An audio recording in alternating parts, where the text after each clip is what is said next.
Kristen Stewart finally transforms into a vampire. I talk with the actress about Breaking Dawn, Part 2. My time as a human was over, but I never felt more alive. I thought we would be safe forever. But forever isn't as long as I'd hoped. This last one really was distinct from Part 1, especially for your character. You're the one that transforms. Yes. I know, I think we definitely weren't milking it when we broke them up into two. It was very necessary, I think.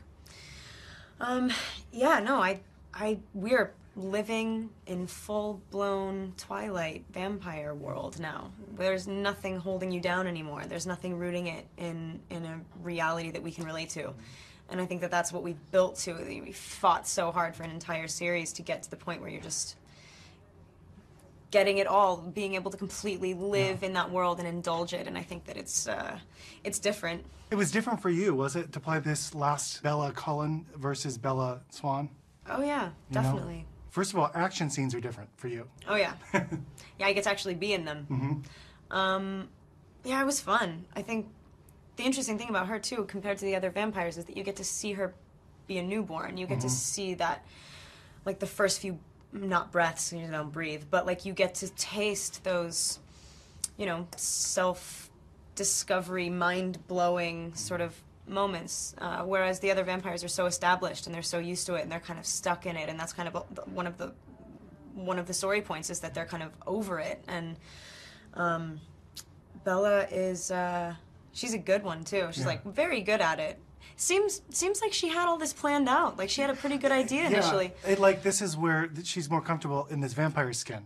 Yeah, no, this is 100%. Her. Absolutely. She's like a more realized version of herself. It's not a huge change. It's just like a growth. You know, when you see the clips of you in the first movie, it just does not look like you. It's crazy for me to watch that, of course. It's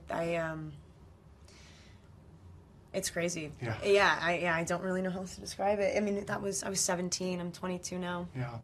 Now, your co-stars described this whole experience as a wild ride. I mean, is that how you think of it too? Because you came on board, you knew it was a popular book, but you had no idea to expect this huge popularity. Yeah, no one expected it to turn into what it did. I mean, it's definitely been a wild ride. I think that it's changed so much as well. It's like, you know, making the movies versus promoting them, and I don't know, I think the first one had its own very distinct feel. It was a couple of us holding this thing together. We didn't know if it was going anywhere else. It was kind of like a one-off, give it everything you have. And also very much was in the spirit of the film. It was all about just feeling it, and like not really thinking too much about it. And then as we moved on, it was like, you